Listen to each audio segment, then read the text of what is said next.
எல்லோருக்கும் வணக்கம். இன்னைக்கு நம்ம பார்க்கக்கூடிய சப்ஜெக்ட், இறைவனை நேரடியாக தெரிந்தும் நாம் கவலைப்பட வேண்டிய விஷயம் என்ன தெரியுமா? பாருங்க, ராஜயோகத்துல பரமாத்மா என்ன சொல்றாரு அப்படின்னு பாத்தீங்கன்னா, உங்க கவலையெல்லாம் என்கிட்ட கொடுத்துருங்க, நீங்க சந்தோஷமா இருங்க, ஜாலியா இருங்க. இதுதான் நீங்க ஆல்மோஸ்ட் எல்லா வானிலையும் கேட்கலாம்.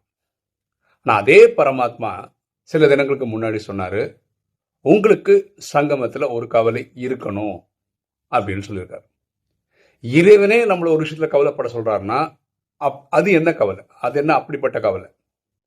அவர் சொல்ற கவலை என்னன்னா, ஒவ்வொருத்தருக்கு இருக்க வேண்டிய கவலை என்னன்னா, நம்ம எல்லாருமே, இந்த டிராமா நடிக்கிற எல்லாருமே, ராஜயோகிகள் எல்லாருமே 63 ஜென்மமா துவாபர கலியுக காலங்கள்ல, துவாபரத்துல 21 பிரிவு எடுக்கிறோம், கலியில 42 பிரிவு எடுக்கிறோம், மொத்தம் 63 பிரிவியா தேக அபிமானத்துல வந்ததுனால, தன்னை உடல்னு புரிஞ்சுக்கிட்டதுனால, காமம், கோபம், அகங்காரம், பற்று, பேராசை பாவங்கள் உருவாக்குனதை எரிக்கணும். இந்த 63 ஜென்ம பாவத்தையும் ஜட்ஜ்மெண்ட் டேக்கு முன்னாடி பாஸ் ஆயிடணும், 100க்கு 100 பாஸ் ஆயிடணும். இந்த கவலை ஒவ்வொருத்தருக்கும் இருக்கணும். இதை தவிர வேற எந்த கவலையும் இருக்க வேண்டாம். வாழ்க்கையில் இருக்க எல்லா டென்ஷன், பாரம் எல்லாத்தையும் இறைவன்கிட்ட இறக்கி வச்சிருங்க, நீங்க ஜாலியா இருங்கன்றாரு. ஆனா ஒரு கவலை இருக்கணும்னா, அந்த கவலை என்னன்னா, 100க்கு 100 பாஸ் ஆகிறது ஜட்ஜ்மெண்ட் டேக்கு முன்னாடி ஆகிடணும்னு கவலை இருக்கணும்ன்றார். அதாவது பரமாத்மா, ஆத்மாக்களின் தந்தை, ஜட்ஜ்மெண்ட் டே அன்னைக்கு தர்மராஜரா இருப்பார். அன்னைக்கு வேர்டிக்ட் எழுதுவார், நம்ம மேல தீர்ப்பு எழுதுவார். அன்னைக்கு தீர்ப்பு எழுதும் போது நம்ம செய்த பாவம்லாம் இருந்துன்னு வச்சுக்கோங்களேன், நமக்கு தண்டனைகள் கிடைக்கும். இங்க தண்டனைகள் அப்படின்னு பாத்தீங்கன்னா, ராஜயோகத்தின்படி நம்ம புரிஞ்சுக்கிற தண்டனைகள்னா ரெண்டு தான். ஒன்னு பிறவிகள் குறையும், இல்ல பதவிகள் குறையும். ஓகேவா? அது என்ன பிரிவுகள் அப்படின்னு பார்த்தீங்கன்னா, சத்தியகோத்திர 8 பிரிவு இருக்கு மேக்சிமம், திரேதால 12 இருக்கு. அப்படி 20 பிரிவு சத்தியகோத்திர கிடைக்கும். சொர்க்கத்தினுடைய 2500 வருஷத்துல கிடைக்கும். பிரிவுகள் குறையும்னா, நீங்க அந்த 8 பிரிவு எடுப்பேன்னு சொல்றீங்கன்னா, சத்தியகோத்திர எடுக்க மாட்டீங்க, அது குறைஞ்சிரும். ஓகேவா? சில பேர் சத்தியகோத்திக்கே வரமாட்டாங்க, நேரா திரேதால தான் வருவாங்க. இது பிரிவுகள் குறையிறது. பதவிகள் குறையுதுன்னா, ஹையஸ்ட் போஸ்டிங் அங்க என்னன்னா லட்சுமி நாராயணன் தான். லோயஸ்ட் இதை போஸ்டிங் என்னன்னா வெட்டியான் தான். ஓகேவா? ஸோ பதவிகள் குறையினா நீங்க ஒரு பிரஜையா கூட வரலாம், நீங்க அந்த அளவுக்கு முயற்சி பண்ணலன்னா. இது ரெண்டு தான் தண்டனையை தவிர, பக்தியில சொல்லியிருக்காங்க கருட புராணம் அப்படின்னு சொல்லிட்டு, அதன்படி உங்களை எண்ணெய் கிணறுல போடுவாங்க, உங்களை கஷ்டப்படுத்துவாங்க அப்படிலாம் சொல்றாங்க பார்த்தீங்களா? இப்படிலாம் ஒன்றும் கிடையாது. இது பக்தி. இது கருட புராணத்தின்படி தண்டனைன்றது பக்தியில சொல்லப்பட்டது தவிர, அது உண்மையா நடக்கணும்னு அவசியம் கிடையாது. ஓகேவா? ஸோ நம்ம ஒவ்வொருத்தருக்கும் இருக்க வேண்டிய கவலை இதுதான். என்ன கவலை இருக்கணும்னா, நம்ம 100க்கு 100 பாஸ் ஆகுறது இந்த ஜட்ஜ்மெண்ட் டேக்கு முன்னாடி ஆகிடணும். இந்த கவலை ஒவ்வொருத்தருக்கும் இருக்கணும்னு பரமாத்மா சொல்றாரு. ஓகேவா? நீங்க எப்படி இருக்கீங்க? ஜாலியா இருக்கீங்களா? என்ன போஸ்டிங் கிடைச்சாலும் ஓகே, எத்தனை பிரிவுகள் கிடைச்சாலும் ஓகே அப்படின்ற அசால்ட்டா இருக்கீங்களா? இதுல ஒரு கிளாரிட்டி இருந்தால் நல்லதுங்க. அதாவது நம்ம எல்லாருமே, ராஜயோகிகள் 33 கோடி பேர் சொல்றாங்க, அது எல்லாருமே 63 ஜென்மமா பக்தி பண்ணிருக்காங்க, அதில் டவுட்டே கிடையாது. அதனால இந்த சிஸ்டம் கூட வரும். பரமாத்மா சொல்றாரு, 63 ஜென்மமா பக்தி பண்ணவங்களால தான் இந்த நாலேஜுக்குள்ளே வர முடியுன்றார். வந்தாச்சு. வந்ததுக்கு அப்புறம் இந்த டைமை நம்ம எப்படி குவாலிட்டியா யூஸ் பண்ணிக்கிறோன்றத பொறுத்து தான் இருக்கு நம்ம 100க்கு 100 பாஸ் ஆகிறது.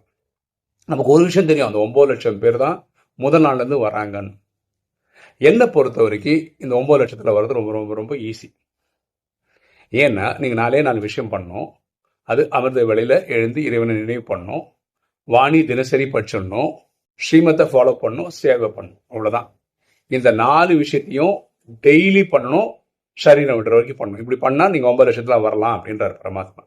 ஸோ நம்ம என்ன பண்ணணும், நம்ம லைஃபை ஃபைன் டியூனிங் பண்ணிடணும். அமிர்த வேலை பண்றதுக்கு ஏற்ற மாதிரி வாழ்க்கையை செட் பண்ணிக்கணும்.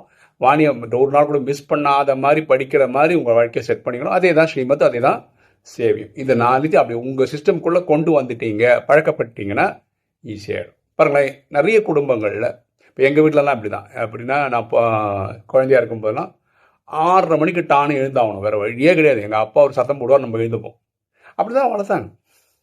8 மணி கூட குளிச்சு ரெடி ஆகி ஸ்கூலுக்கு ஓடி ஆகணும். எங்கள் வீடு ஒரு மிலிட்ரி கேம்பஸ் மாதிரி இருக்கும். ஏன்னா அப்பா அம்மா 2 பேருமே 8 மணிக்கு வேலைக்கு போகணும். நான், அக்கா, தம்பி 3 பேர். ஸோ அந்த வீடு ஒரு வார் ஜோன் மாதிரி இருக்கும். எங்கள் அம்மா தான் கமாண்டர். அதை பண்ணி, நீ இதை பண்ணி, இதை பண்ண எல்லாம் நடக்கும், டான் டான் டான் நடக்கும். அப்போது எப்படி நம்மளை தயார் பண்ணாங்களோ, அதே மாதிரி நம்மளை இப்போ தயார் பண்ணிக்கணும் இந்த 4 விஷயங்கள் செய்கிற மாதிரி. இப்படி பண்ணிட்டோம்னா இந்த தர்மராஜர்கிட்ட இருந்து தண்டனை வாங்காமல் நம்ம 9 லட்சத்தில் போகலாம். ஸோ பரமாத்மாவே சொல்லியிருக்கிறார், ஒவ்வொரு ஆத்மாவுக்கு ஒரு கவலை இருக்கணும், அந்த கவலை வந்து நம்ம 100க்கு 100 பாஸ் ஆகணும் அப்படின்ற கவலை இருக்கணும்னு பரமாத்மா சொல்கிறார்.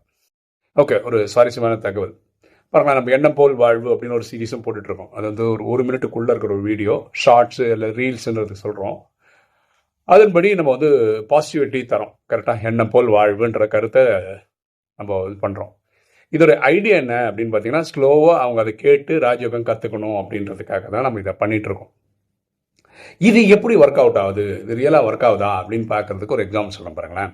ஒரு நடந்த சம்பவம். அதாவது இப்போது எண்ணம் போல் வாழ்வு நம்ம வந்து 9 லாங்குவேஜில் நம்ம டெக்ஸ்ட்டாக போட்டு அனுப்பிட்டுருக்கோம். ஒரு தம்பி தான் பண்ணிகிட்ருக்கோம், கோவிந்தராஜ்னு ஒரு தம்பி தான் இதெல்லாம் பண்ணுறாரு. ஓகே, அதில் என்னென்னா Tamil, Malayalam, Telugu, Kannada, Hindi, English, Ceylon, Malay, Dutch இப்படின்னு 9 லாங்குவேஜில் வருது. ஓகேவா? அப்போ இது வந்து ஏற்கனவே சொல்லியிருக்கேன், ஒவ்வொன்றுக்கும் ஒரு வாட்ஸ்அப் குரூப் இருக்குது. அதில் 2-3 பேர் சேர்ந்து இந்த மாற்று லாங்குவேஜில் பண்ணி கொடுத்துட்ருக்காங்க. இது பண்ணுறவங்க எல்லாருமே பிகே அப்படின்றது கிடையாது. நான் பிகேஸ் இருக்காங்க. இந்த எண்ணம் போல் வாழ்வு சீரீஸ் பிடிச்சிருக்கு அப்படின்றதுக்காகவே பண்ணி கொடுக்குறவங்க இருக்காங்க. அதில் ஒரு சகோதரி என்ன பண்ணுறாங்கன்னா, இந்த எண்ணம் போல் வாழ்வு பண்ணி கொடுத்துட்டே இருக்காங்க. இதில் ஒரு வீடியோவில் நம்ம என்ன சொல்லியிருக்கோம்னா, மறுபிறவி அப்படின்னா மனிதன் மனிதனாகத்தான் பிறக்கிறான், விலங்குகளாக பிறக்கிறது இல்லை அப்படின்னு சொல்லியிருப்போம். அதே இதில் வந்து டார்வின் தியரி தப்புன்னு சொல்லியிருப்போம். உடனே அதை வச்சு அவங்க கேள்வி கேட்டாங்க, என்ன புதுசு புதுசாக சொல்கிறீங்க, டார்வின் தியரி தப்புன்றீங்க, நம்ம இதிகாசத்துலலாம் யாரோ அதை விலங்காக பிறந்து அதுக்கப்புறம் மனிதர் ஆன கதையெல்லாம் சொல்கிறாங்க, நீங்கள் டோட்டலாக வேறு மாதிரி சொல்கிறீங்க, இதெல்லாம் அதிசயமாக இருக்குது. இப்போ நான் சொன்னேன், நான் என்னோட சொந்த கருத்தெல்லாம் சொல்லலை, ராஜயோகத்தில் இறைவன் சொல்கிறது தான் சொல்கிறோம். இந்த எண்ணம் போல் வாழ்வு சீரீஸே வந்து நாளைக்கு இதை கேட்குறவங்க இது கற்றுப்பாங்கன்ற ஆர்வம் வரும்ன்றதுக்காக தான் சொல்கிறோம். உடனே அவங்க சொன்னாங்க, எங்கள் வீட்டு பக்கத்துலேயும் நான் பார்த்துருக்கேன் ஒரு சென்டர், ஆனால் இது வரைக்கும் போனதில்லை. ஏன்னா நீங்கள் இவங்க ரொம்ப நாளாக பண்ணிட்டு இருக்க, கிட்டத்தட்ட ஒரு 6 மாதத்துல 1 வருஷமாக அந்த டிரான்ஸ்லேஷன் ஒர்க் பண்ணுறாங்க, மலையாளத்தில் பண்ணிட்டு இருக்காங்க. நானும் போட்டுமா அப்படின்னு கேட்குறாங்க. அதாவது அவங்களுக்கு முதல் முறையாக ராஜயோகம் கற்றுக்கணும்னு ஒரு ஆர்வம் வருது. தயவு செய்து போய் கற்றுக்கங்க, 7 days கோர்ஸ் கற்றுக்கங்க. நம்மளது கூட யூடியூப் சேனல் இருக்குது. ஓகே, 16 கிளாஸஸாக இருக்குது. உனக்கு எது பிடிக்குதோ, சென்டர் போய் படிக்கிறீங்களா, சென்டர் போய் படிக்க தான் நல்லது. ஓகேவா? ரெகுலராக எங்கே டச் இருக்கும், ஒழுங்காக பண்ணலாம். ஸோ எண்ணம் போல் வாழ்வு சீரியஸ் பண்ணுறவங்க இப்போ ஸ்லோவாக ராஜயோகத்துக்குள்ளே வராங்கன்றது கண்கூடாக நடக்குது. வீடியோ பார்க்குற நீங்களும் எனக்கு தெரிஞ்ச எண்ணம் போல் வாழ்வு சீரீஸ் பார்க்குறீங்கன்னு தெரியும். நீங்கள் இது நிறைய பேருக்கு ஃபார்வர்ட் பண்ணியிருப்பீங்க. அதை கேட்டு சில பேர் வந்து ராஜயோகம் கற்றுக்கணும்னு எண்ணம் வந்து கற்றுக்கிட்டவங்க யார் இருப்பாங்க. அந்த ஒரு சக்ஸஸ் ஸ்டோரியை வந்து கமெண்ட் செக்ஷனில் போட்டிங்கன்னா நம்மளும் தெரிஞ்சுக்கலாம், சந்தோஷப்படலாம். கொஞ்சம் தெரிவிச்சிங்கன்னா நல்லாயிருக்கும். ஓகே, இன்றைக்கி வீடியோ உங்களுக்கு பிடிச்சிருக்குன்னு நினைக்கிறேன். பிடிச்சிங்க லைக் பண்ணுங்கள், சப்ஸ்கிரைப் பண்ணுங்கள், ஃப்ரெண்ட்ஸ் சொல்லுங்கள், ஷேர் பண்ணுங்கள், கமெண்ட்ஸ் போடுங்க. தேங்க்யூ.